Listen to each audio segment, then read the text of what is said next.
el 5 y el 6% de los casos de cáncer de mama se está diagnosticando en fase metastásica. ¿Teméis que este porcentaje pueda estar aumentando a causa de los retrasos diagnósticos por el COVID-19? Doctora Ayuc. Vale. La toca. Bueno, buenos días. Yo lo que pienso es que pueden aumentar, como ha dicho SEOM en su informe, no solo cáncer de mama, sino otros tipos de cáncer, más todavía que el de mama. Porque yo creo que el cáncer de mama, las cifras de enfermedad metastásica de inicio que se han diagnosticado siempre, estamos a lo largo de la historia del cáncer de mama en los últimos 50 años, la verdad es que es así, un 5 o 6% de los cánceres de mama pueden ser metastásicos. En estos momentos, yo diría, y además lo estaba comentando antes, los servicios de oncología, el cáncer de mama no ha tenido las puertas cerradas para ver ninguna paciente de primera visita cuando han llegado. El problema fundamental, yo diría, es que los pacientes en esta etapa, sobre todo en la anterior, en la primera del confinamiento, estaban asustados de ir al hospital y posiblemente, aunque se notaran cualquier alteración, una mujer no acudía por miedo a ir al hospital. El otro tema es que la medicina primaria ha sido telefónica, con lo cual más difícil todavía para diagnosticar cualquier alteración de la mama. Y otro punto importante que sí que puede haber influido y ha influido es que 2 meses, 3 meses han estado las unidades de diagnóstico precoz cerradas. Esto sí que ha influido y ha influido que recibimos ahora más pacientes de cáncer de mama de intervalo que recibíamos antes, porque esos meses, quieras que no, las pacientes que se tenían que haber diagnosticado han retrasado su diagnóstico y esto influye a que sean tumores más avanzados, sobre todo los tumores de rápido crecimiento, como son los que menos posibilidades tenemos para ellos, como son los triples negativos. Hemos visto cánceres inflamatorios que ya en nuestro país no veíamos y actualmente estamos viendo una incidencia no alta, pero sí cáncer inflamatorio de mama que ya no veíamos. Esto quiere decir que tumores que son de rápido crecimiento, como son los triples negativos, un retraso en el diagnóstico puede influir de forma muy, muy desfavorable. Por tanto, esto sí que es importante. Los tratamientos a nivel de oncología no se han cerrado ni suspendido. Si no hemos podido dar un tratamiento intravenoso en ocasiones, nos hemos adaptado a formas de tratamiento orales que no obligaban a las pacientes a venir a hospital a administrárselo. La suerte es que teníamos posibilidades para ello.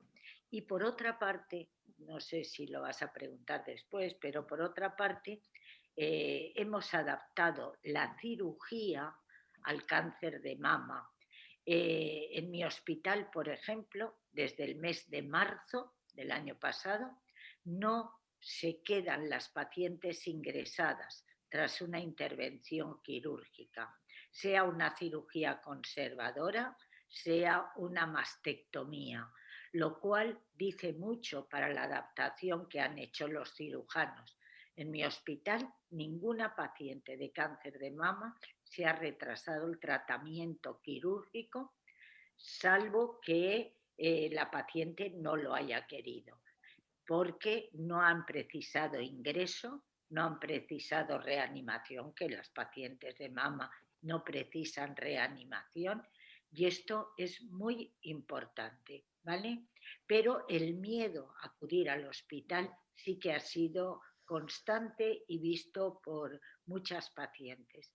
se lo han dejado diciendo ya iré cuando esté mejor la situación, no quiero ir porque me puedo contagiar. Esto es un problema.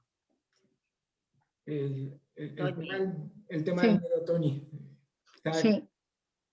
Nosotros esto es lo que, como coincido en todo con la doctora Ayuc, a partir de marzo fue complicado, se pararon los programas de detección precoz, eso nos preocupaba a todos. Nosotros hicimos una campaña animando a las mujeres cuando ya se podía ir y volvieron a dar la vuelta y se abrieron, que fuesen, que no tuviesen miedo, porque se habían hecho pasillos seguros dentro de los hospitales para que no pasase nada. Durante la pandemia, las mujeres que ya tenían programado algo, tratamiento, se las ha seguido dando. No es cierto que no se las haya dado, se las ha seguido dando. Puede ser que en el caso de alguna metastásica no se la haya dado, pero no era porque no se pudiese, sino porque su cuerpo no lo admitía. Y de esto sabe mucho la doctora Ayuc y no se la podía continuar con el tratamiento hasta que no se recuperase. Pero no se han parado para nada. Y ha habido dificultades y al principio pues nos sorprendió a todos, pero lo hemos retomado. Y teníamos miedo de ir al hospital. Quien ingresaba por primera vez porque le habían detectado algo, había sido derivada a la especializada, tenía un problema que no podía ir acompañada y eso lo sufrían mucho. No podían ir acompañados y tenían miedo. Y un gran impedimento para ir ha sido a veces el miedo. Las cirugías de reconstrucción sí pararon, pero tampoco les iba la vida a nadie, ¿no? Si tenemos que ser prácticos. Es lamentable, pero había una prioridad, ¿no? Pero a las mujeres se las ha atendido y sí había seguridad dentro del hospital, aunque nosotros, el miedo es libre, le teníamos. Nosotros hicimos una encuesta porque hablábamos sobre suposiciones, ¿no? Uno decía en mi comunidad, otra decía que no, las reuniones que teníamos nosotras, y vimos que lo mejor era hacer una encuesta que fuese la más sencilla posible. Han participado 400 mujeres en la encuesta, en nuestras organizaciones, de las 47 organizaciones. Y en esa encuesta vemos que la mayoría de ellas somos largas supervivientes. Se nos había parado los programas de control, pero no se nos había parado aquellos que teníamos otro problema. El problema estaba en que si te detectabas algo, la atención primaria, pues como bien me ha dicho la doctora Ayuc, y todos sabemos, era telefónica. Telefónicamente nadie puede ver si yo tengo algo, alguna alteración en el pecho, nada. Es imposible, por mucho que te esfuerces. Y ahí ha sido donde han venido determinados problemas y donde se van a descubrir nuevos problemas por aquello de no haber sido diagnosticada a tiempo, como bien apuntaba la doctora Ayuc. Y esa ha sido nuestra gran preocupación. Pero el tratamiento se ha dado. El tratamiento telefónico sí que echaban de menos las mujeres, porque se les ha llamado a los oncólogos, ha llamado a sus pacientes y han estado pendientes de ellas. Echaban de menos la proximidad, la cercanía, pero han sido tratadas telefónicamente, y como decía la doctora Ayuc, no se las ha abandonado en ningún momento, con dificultades por todos. Y nosotros apreciamos tremendamente y reconocemos la labor grande que ha hecho la sociedad científica, que ha sido nuestro, digamos, diario de cada día, entrar en la página web de SEON y mirar a ver qué decían los oncólogos, porque era lo que nos podía fiar. No podíamos fiarnos ni de Internet ni de los comentarios que nos llegaban a través del WhatsApp, porque eran aterradores y era lo peor que nos podía pasar. Con lo cual, yo creo que hemos tenido una atención dentro de los problemas buena. Y estamos satisfechas. Dentro, claro, de alguna limitación. Sí, habrá alguien que se queje, pero la mayoría hemos comprendido la situación que vivíamos. Sin embargo, teníamos otros problemas. Problemas que pueden parecer que son tonterías, pero no lo son. El problema de no poder ir, ¿por qué no? Si me han operado, yo me quiero poner una peluca. Si estoy con la quimio, se me está cayendo el pelo, me la quiero poner. No podíamos hacerlo. Entonces, ese trato social, ese poder ir, lo echábamos de menos. Echábamos de menos también el acompañamiento psicológico, aunque nuestras psicólogas han seguido dando atención telemática, pero no es igual. Echábamos de menos pues la cercanía con la familia, porque a algunas personas se les han muerto familiares muy allegados y no han podido ir a los funerales. Eso lo echábamos de menos, todo ese contacto. Hemos tenido ocasiones de maltrato también, parece mentira, pero es verdad. El estar viviendo encerrados solamente en el núcleo familiar. A veces con el maltratador es muy difícil.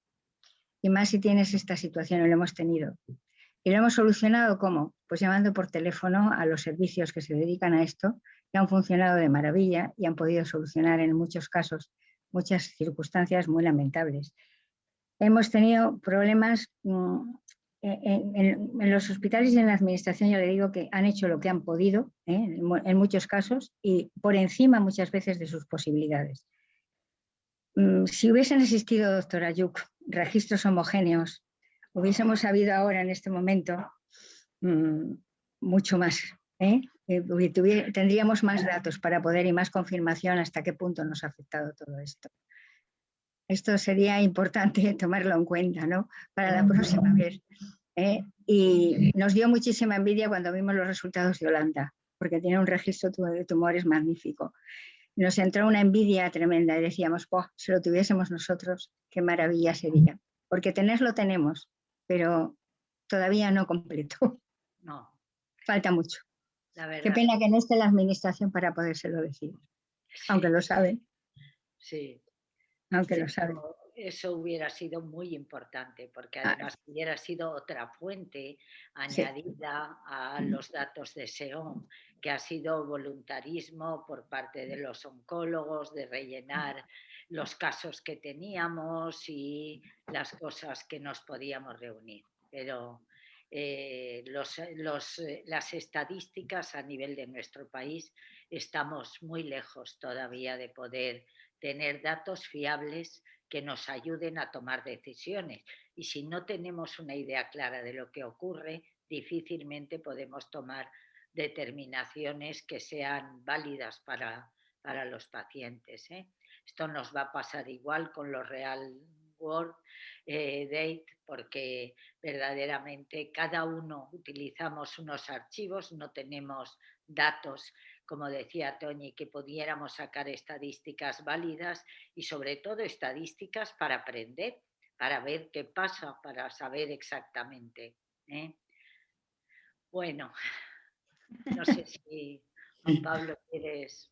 Es que estaba aquí escuchando y la verdad que hay muchísimas cosas, pero bueno, me gustaría entrar un poco en la parte del tratamiento médico.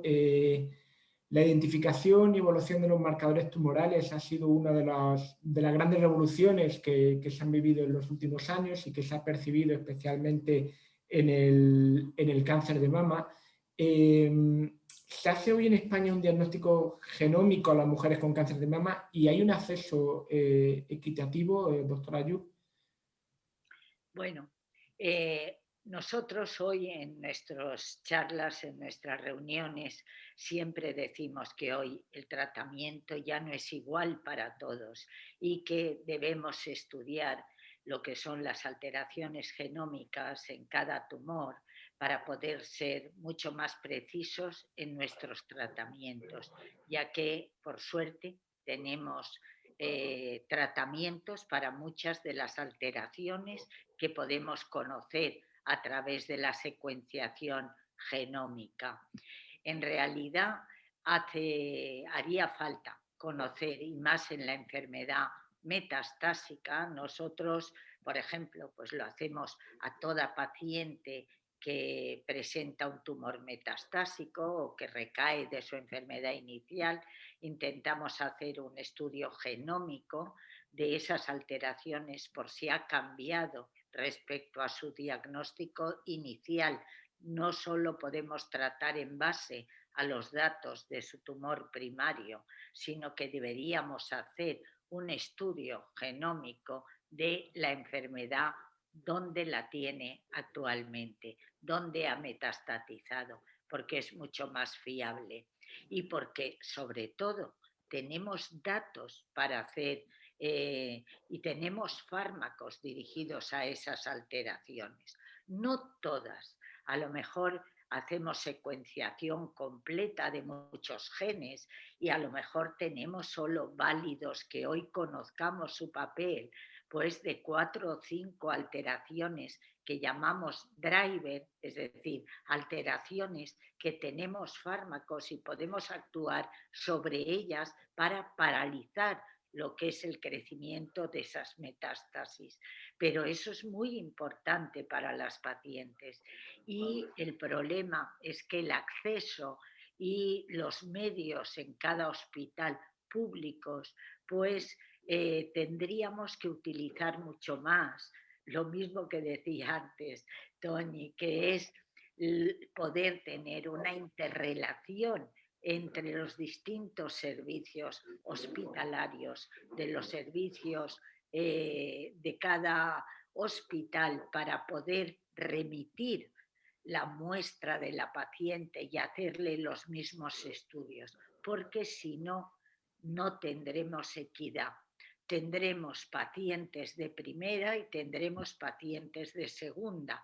Es decir, pero es que esto tenemos que saber, y eso es un problema de los profesionales, tendremos que saber dónde podemos remitir esa muestra de la paciente para intentar tener un estudio genómico de esa paciente determinada, para poder ser mucho más concretos y específicos en su tratamiento. Esto es una cultura que tenemos que aprender los oncólogos, que el oncólogo no es el propietario de la paciente ni de su diagnóstico. Tiene que apoyarse donde sea y como sea. Y eso sí que existe, por lo menos donde yo vivo aquí, tenemos una interrelación. De hecho, nos estamos sirviendo de nuestros medios mediante un WhatsApp, todos los oncólogos que vemos mama, de los ensayos que tenemos, de dónde se puede mandar la paciente para hacer esa secuenciación, y si hay 2, 3 hospitales en Valencia, por ejemplo, que hacemos esas determinaciones, cualquier servicio oncológico puede remitirlo. Y eso es lo que debería ser, porque si no, la paciente no va a tener equidad para su tratamiento. Ya no solo por acceso, que hemos conseguido que sea comunitario el acceso a fármacos, sino las determinaciones que hace que podamos dar ese tratamiento. Eso es una exigencia que tendrían que tener las pacientes, de decir, me tengo que llevar pero claro, eso es bueno, pues enseñanza que tenemos que hacer, empoderamiento que tenemos que dar a las pacientes para que sepan defender sus derechos, porque si el oncólogo no llega, tiene que llegar la propia paciente por su interés. Y yo no me canso de decirlo, que la paciente es la dueña de su proceso y de su diagnóstico, y tiene todo el derecho. La gran suerte es que hoy pueden dirigirse segundas opiniones en todo el territorio. Bueno, por lo menos en Madrid creo que tenían algún problema, pero aquí nosotros no tenemos ningún problema. Podemos recibir pacientes de donde sea, podemos hacer diagnóstico en los tumores de donde sean. No tenemos una limitación para esto. Así que eso es muy importante. Toñi, ¿vosotros lo percibís así o sí, cómo lo tenéis? Sí, el problema de la equidad es un problema que está pendiente de resolver, en lo que usted ha señalado, bueno, como una gran maestra y profesora que es, ¿no?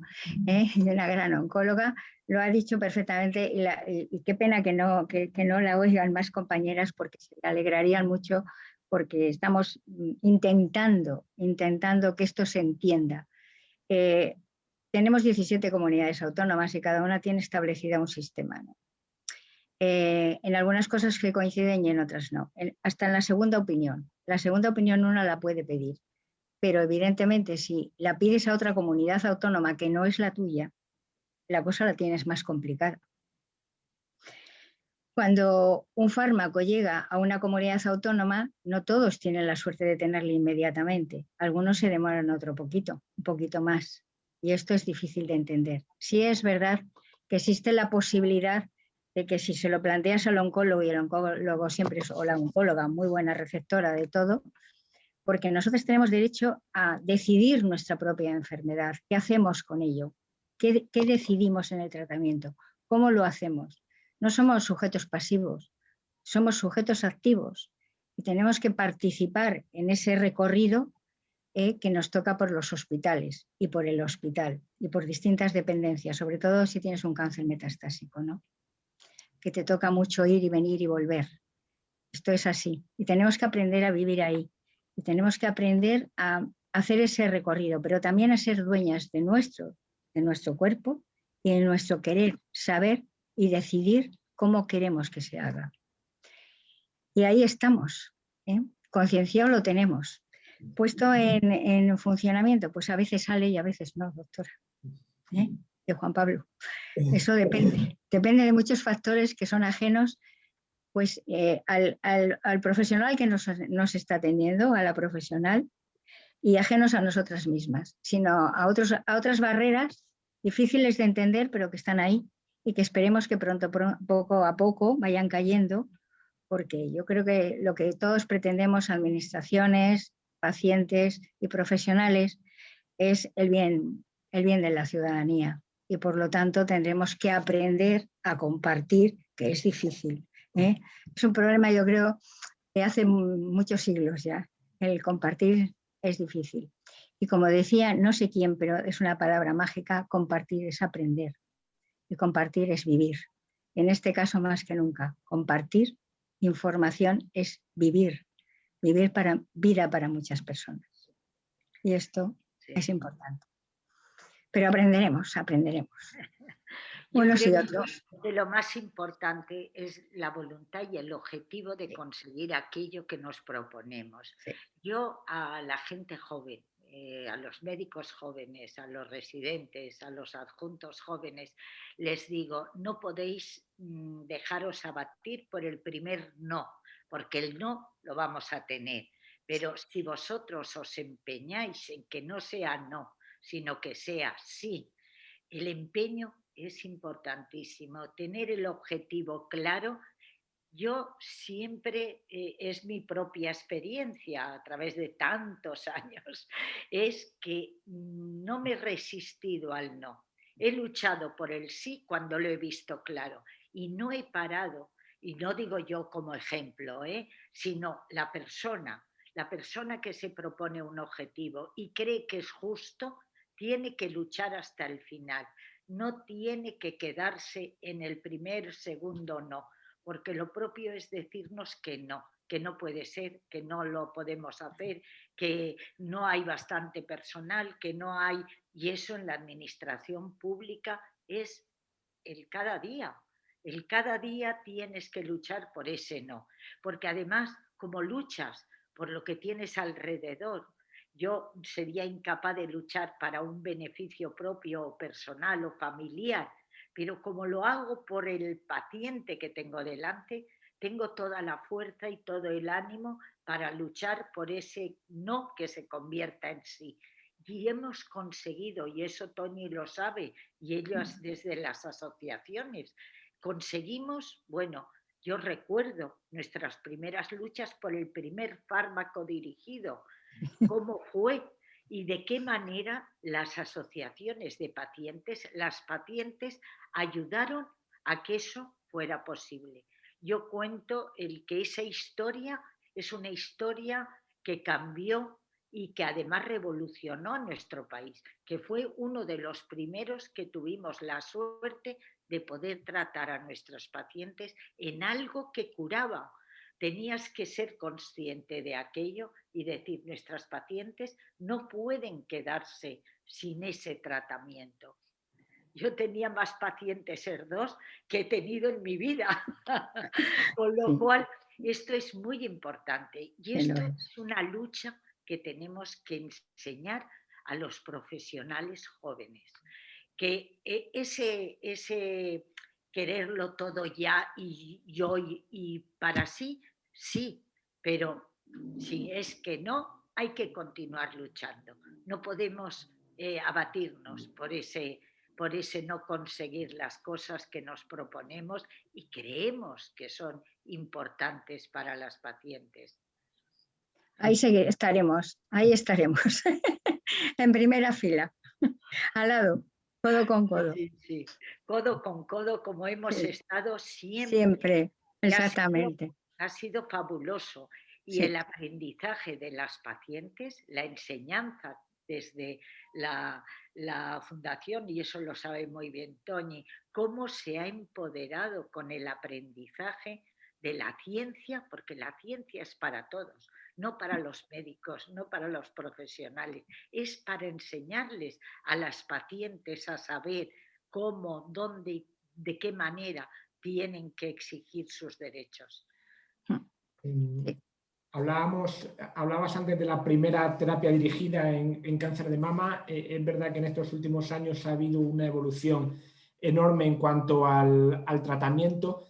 Yo os quería preguntar también si estamos teniendo avances esperanzadores en nuevas terapias para los tumores triple negativos. Bueno, no, pero Toñi también sabe mucho de Ojo. eso. Bueno, sí, estamos teniendo avances. Yo estoy, porque hemos comprendido y la ciencia nos ha enseñado, porque los tratábamos a todos como si fueran una cosa igual, ese 12-15% de tumores de ese tipo, triples negativas, que son, les hemos llamado triples negativas porque no sabemos lo que son, y son aquellas pacientes que no expresan ni dependen de las hormonas ni dependen de una diana como es el ER2. Por tanto, hemos dicho, lo que no es eso le vamos a llamar negativo, como siempre hacemos, un cajón desastre donde hemos metido aquello que no sabíamos ni sabemos. Pero yo creo que los esfuerzos actuales de conocer los subtipos dentro de las pacientes, esas que llamamos triples negativas, nos ha hecho que ya las subdividamos en 6 o 7 tipos diferentes dentro de esas triples negativas, y nos está ayudando a ver subgrupos pequeños, pero muy importante, donde los tratamientos son eficaces.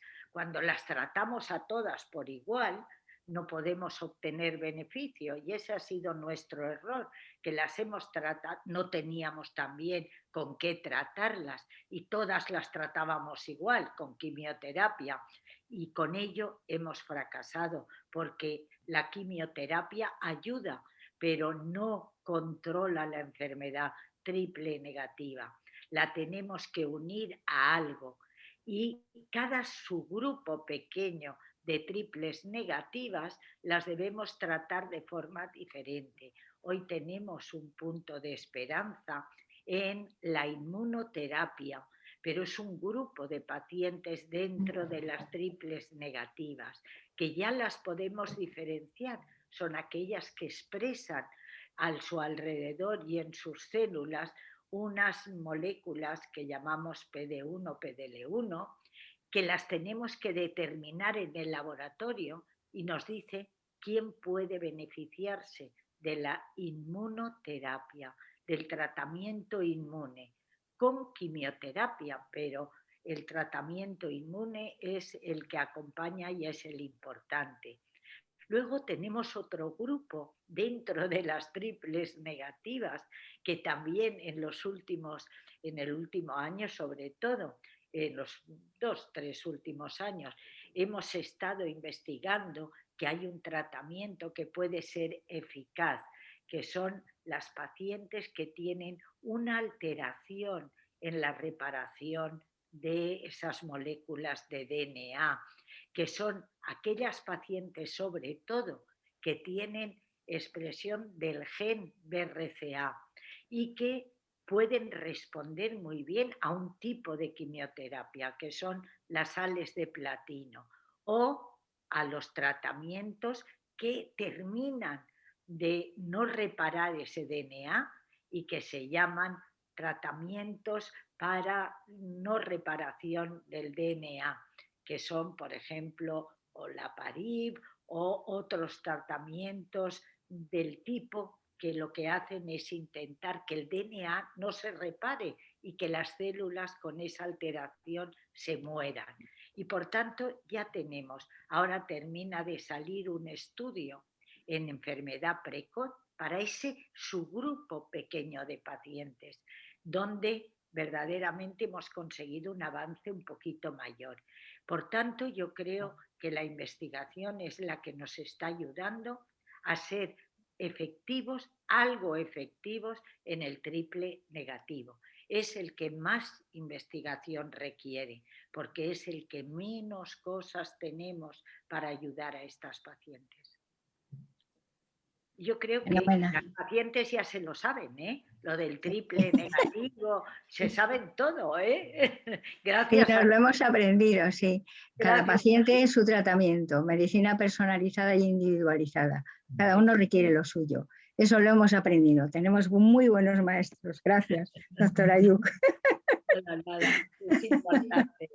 Lo siguiente que quería preguntar es ¿qué necesidades no cubiertas tenemos ahora mismo en el Sistema Nacional de Salud para abordar el cáncer de mama metastásico? Precisamente hace poco se presentaba un documento con este título, el manejo del cáncer de mama metastásico en España.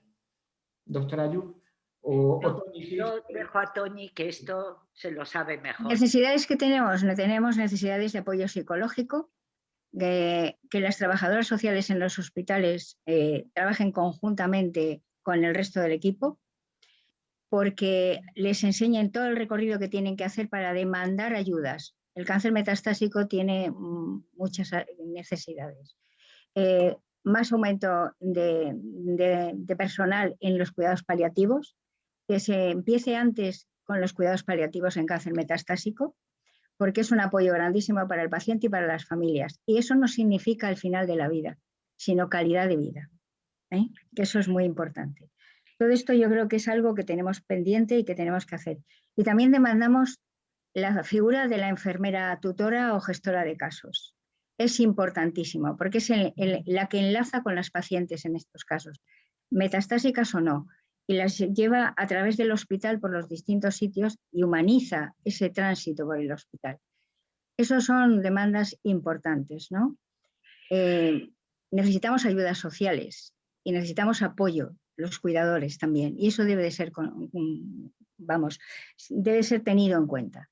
Y bueno, habría tiempo para hablar mucho más, pero no tenemos tiempo. Yo creo que eso con esto ya está. Sí, estoy 100% de acuerdo y creo que es el tiempo, las ayudas sociales que la paciente tenga en enfermedad avanzada en el hospital es importantísimo. Esa enfermera que guía a la paciente es algo fundamental. Y si me permites, Toni, yo me gusta más hablar, más que de cuidados paliativos, que estoy 100% de acuerdo. Yo casi mando a las pacientes a que me ayuden, las de cuidados continuos, cuidados de soporte, porque no son paliativos, forma parte del tratamiento, la ayuda que deben recibir, porque nosotros no somos sabelotodos, nosotros sabemos el cáncer de mama, pero a lo mejor sabemos menos de poder ayudar a la paciente en el soporte de esa enfermedad, de los síntomas que le dé la enfermedad metastásica, el dolor, la disnea, todo, hasta incluso los cuidados sociales. Importantísimo. Eso necesitamos un apoyo y que la enfermedad metastásica es un ente muy, muy objetivable de la paciente que precisa mucho más recursos. Muchísimos, totalmente de acuerdo. Y además la palabra suaviza la connotación que tiene. Sí, me parece estupendo. A las pacientes no les gusta decir. No les gusta lo del paliativo, no les gusta. Voy a no que les me gusta. ayude a controlarte los síntomas. Eso, el control de la enfermedad es lo que tenemos que pensar, de la enfermedad, el control.